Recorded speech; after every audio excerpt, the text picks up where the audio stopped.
Hey guys, in today's video, we will travel back in time together to explore the people and the communities that were impacted by one of the deadliest hurricanes ever recorded in the Atlantic Basin. Details in just a sec.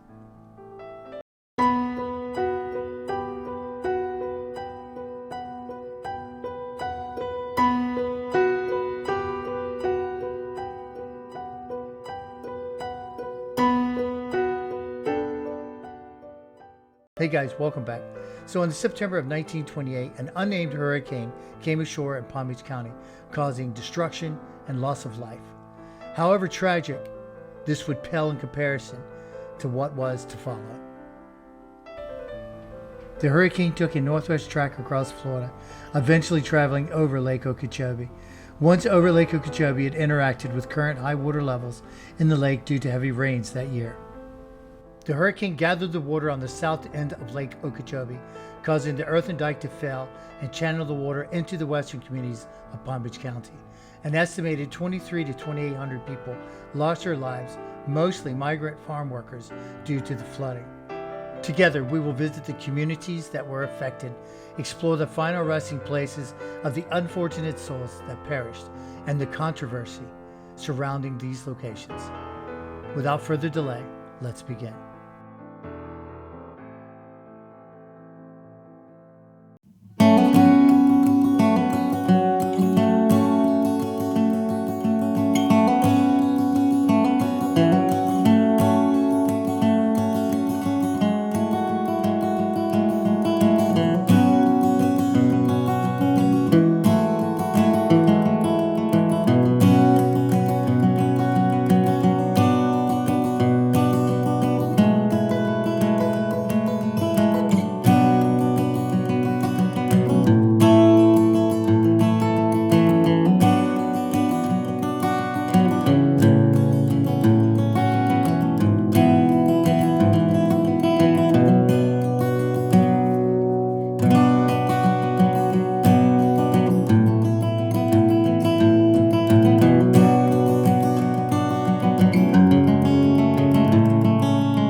Behind me is Canal Point, the smallest of the three cities that was affected by the hurricane of 1928.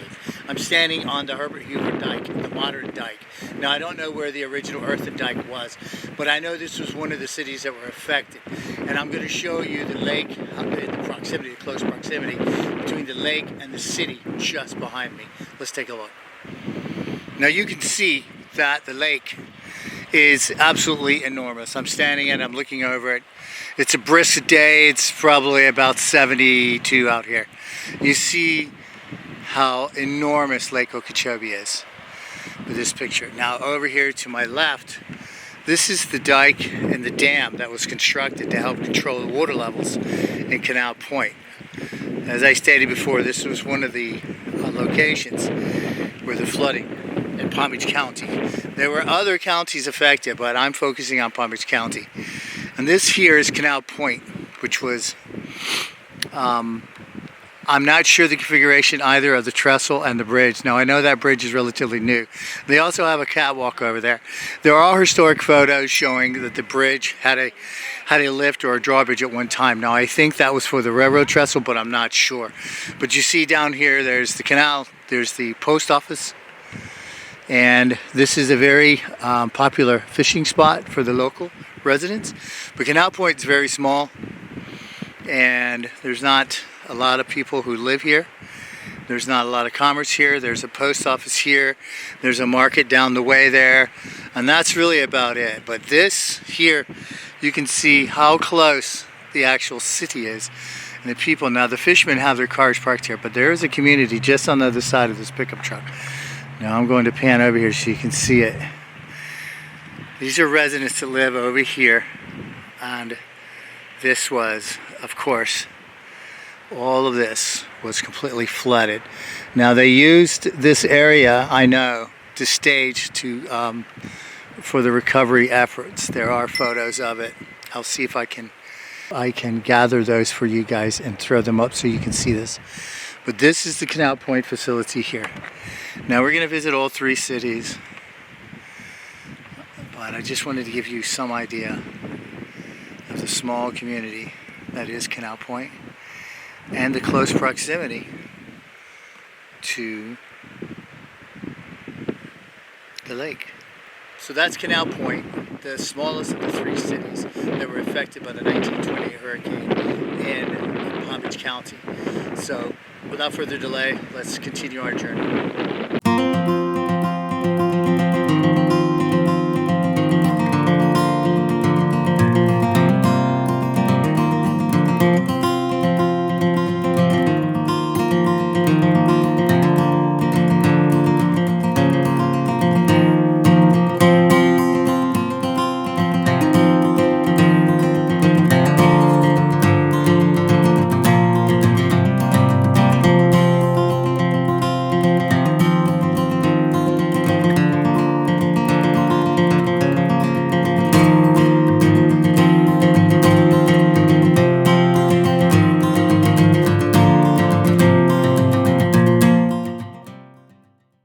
Alright guys, so we're in Pahokee, and I'm in the parking lot of the marina, which is actually sits just on the other side of the Herbert Hoover dike. So instead of having to say that so many times, I'm just going to refer this to the dike from now on. So just a reminder, the video is about the western communities of Palm Beach County. Now there were other cities, of course, on the eastern side of Palm Beach County that was affected. But what I'm focusing on today in this video is communities on the western side of Palm Beach County. So Pahokee is I think the second largest one. I think Belglade, Pahokee, and then Canal Point. And so this is Pahokee. And again, what I really want to show you guys is you're talking about flooding and water coming from the lake and going into the city. So what I really wanted to emphasize is how close the city really is to the lake. So it's pretty stunning when you think about it. Just a few feet of water would rise and it would be sweeping into the city. So, and that's basically what happened in 1928. You had the hurricane, came in, pulled all the water, knocked out the original 1920 earthen dike, flooded the cities, all of them. It flooded all the way from Belglade and all the way north to Canal Point and further on down. And then the hurricane as it moved up north. Now, I'm going to pan around so you guys can see how incredibly close this lake is to the city of Pahokee, which is directly behind me. So, let's take a look. So, and then this is the city right here. Now, we got some shots earlier of the tank, the beautiful tank, the water tower, the old water tower, and the downtown area. Now, this right here used to be the old fire department. Now, I believe it's Public Works. This is like a sheriff's substation and some shops here. Now, we did the storefront when I first came in, so you guys will get a look at that, and the bank and the town square. Now, if I pan around just to my left, and I don't want to get too much of the traffic here, but you'll see down the dike. Now, this is headed north. This is the little city of Pahokee, marina, rehab marker, where they did a lot of redevelopment, a lot of rehab on this area. Now, there's a conversation, a campground all down there.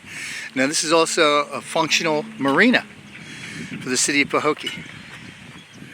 Now, you can see, as I pan around, that's Lake Okeechobee right there. Literally, I can throw, well, I don't know, maybe I couldn't, but someone who had a decent arm could throw a rock or a baseball to the lake.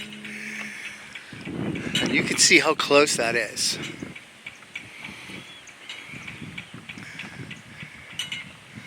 And I want you to get a good look at that. And that is the lake. That is Lake O right there. And that's as far as the eye can see. I don't know if you guys can see in that gap right there, but that's Lake O as far as the eye can see. That is it. All right, so that was our look at Pahokee. Again, I can't emphasize enough how close the lake is to the actual city, to the population. Just a little bit of rain, a little bit of flooding. That's why this dike was so important. They've done a lot of work here. They put the docks, they put the dams and the locks in strategic locations all around the dike. Now, in the city of Belglade, which we're going to visit, they don't really have a main area where you can pull up. It's kind of like still very close. If you take a look at the map, you can see Belglade is also, right next to the Lake Okeechobee. It just doesn't have a town square, sort of like Canal Point, Pahokee, where you ride up, you're standing on the dike, and you're looking into the city of Belglade. It's not quite configured the same way. But we're going to take a look over. We're going to journey there as well. So that's a look at Pahokee. So we're going to wrap it up here, and we're going to continue on our journey. All right, let's go.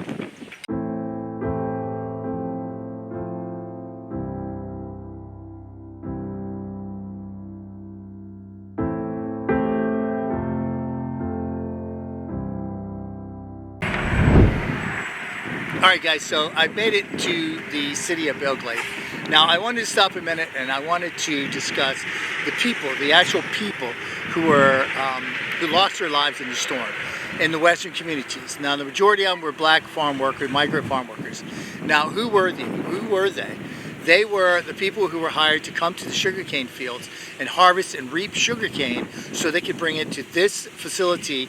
I believe was still here in 1928, or was there in 1928, but if not, there were others like it. But that's what they were doing here. And there was probably very little electricity, probably didn't have radios. They probably had no idea the hurricane was even coming, probably no transportation whatsoever. Very difficult even to this day. There's only one real good route out here to the western communities, and that's State Road 80. So they probably never knew the hurricane was coming. They were here working. They were probably blind and deaf of the fact that the hurricane was even coming. So I wanted to take a moment and just remember, these people were here to work. They were working in the worst possible conditions with probably very little pay, and they were caught in a hurricane that they never knew was coming. So that's, just wanted to give you a brief, I just wanted to remember them just a little bit with you guys, because that's what was going on. Now, behind me, like I said, I've got the Florida Crystal Co-op behind me. Now, this one is in Belglade. There are many others. I also got a couple shots coming in, I believe, of the fields burning, where they burn the sugar cane before they harvest it. So I'm going to probably put that in the video so you can see that's part of the harvesting process. Now I'm going to pan around a little bit. I'm going to give you a good shot of the co-op, but just to revisit. These were people that were here in the worst possible conditions, doing a terrible job for little or no pay, and they were completely cut off from any communication. No electricity probably at the time in their rural communities, and no way to escape. Even if they knew the hurricane was coming, I don't know how they would have gotten out. because, like I said, it's very difficult to get in and out of Belle Glade to this day. Well, not difficult, but it's a long ride, and it's a singular road. Every other road is pretty narrow and pretty treacherous, so I can't even imagine what it was like in 1928. So let's pan around, let's take a look, and let's take a look at the sugarcane fields that are actually to my left and across the street at the co-op. Let's take a peek at it.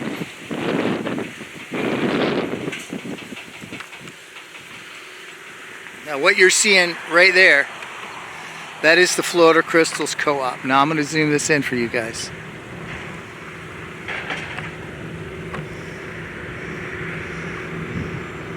That is, if it wasn't this particular co-op, there was one similar to it. Now this is a big facility, and they have actual quarters over here. Now I'm not going to try to speak out of turn because I'm not sure if those are foreman's quarters, if they're even active anymore. They don't look like there's any air conditioners in those windows, so I don't even know if those are even active, but I know at one time they would actually let people stay in there that were working on shift at the co-op.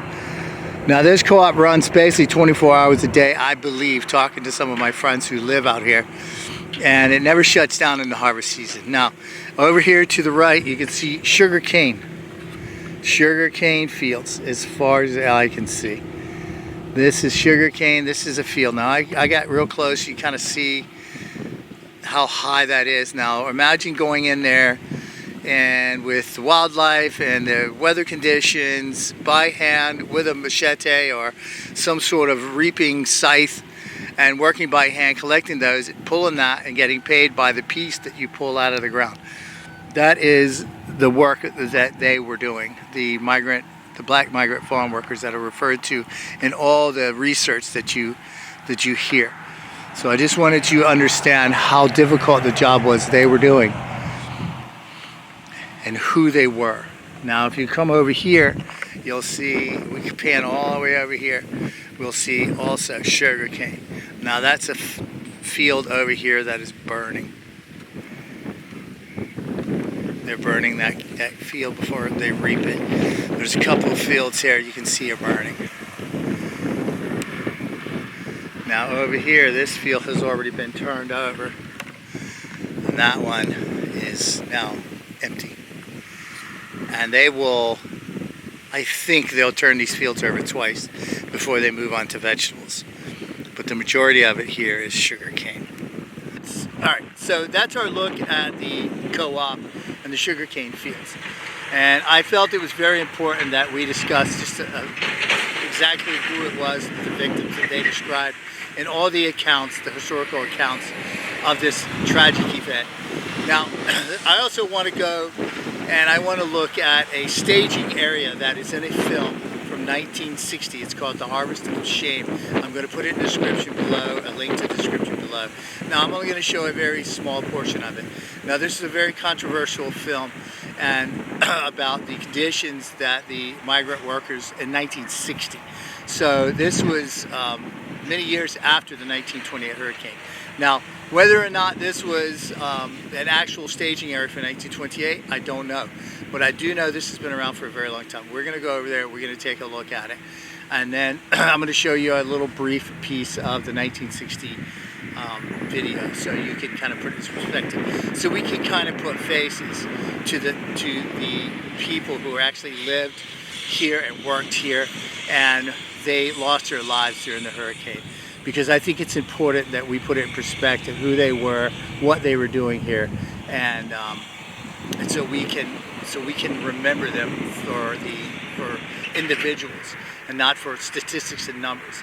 All the references is 23 to 2,800 people passed, black migrant farm workers. But we're going to put a face. We're going to put a face to those people, and I'm going to show you where they used to go and try to find work. And at least in 1960, this particular location. So we're going to go and we're going to take a look at that location before we leave Belle Glade. Without further delay, let's head over there and take a look at that.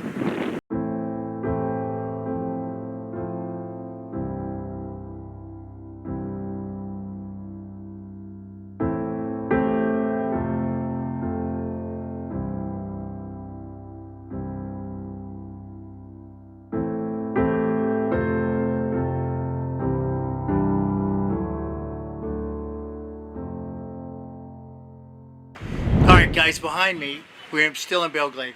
Behind me is the loading ramp, which is featured in the 1960 film Harvest of Shame. Now I'm going to share a few seconds of that film with you guys. Over here, 7 cents. All day talking. Over here, 7 cents today. We're paying today. We're paying more than anybody in town. 7 cents, heavier today. 70 cents today. 70 cents. 70 cents all day jumping. All I can do is imagine. 8 cent box, and you guarantee you if you pull today and we pull what we got to pull today, you'll have $11 in your pocket. This is not taking place in the Congo. It has nothing to do with Johannesburg or Cape Town. It is not Nyasaland or Nigeria. This is Florida. These are citizens of the United States, 1960. This is a shape-up for migrant workers. The hawkers are chanting the going peace rate at the various fields. This is the way the humans who harvest the food for the best-fed people in the world get hired. As you guys can see, it's a very low-paid work. And again, this is the best visual representation I have of the actual people that worked here and lost their lives during the 1928 hurricane. So there were other people that lost their lives. The majority of them were black migrant farm workers that staged here right behind me, and they went to work every day harvesting the fields. So this is going to be it for today's video, and we're going to do a part 2, and we're going to look at the places where the victims were laid to rest, the controversies surrounding those areas, and we're going to go there together. So we'll see you in part 2. So until then, be good to each other and take care of each other. And we'll see you then.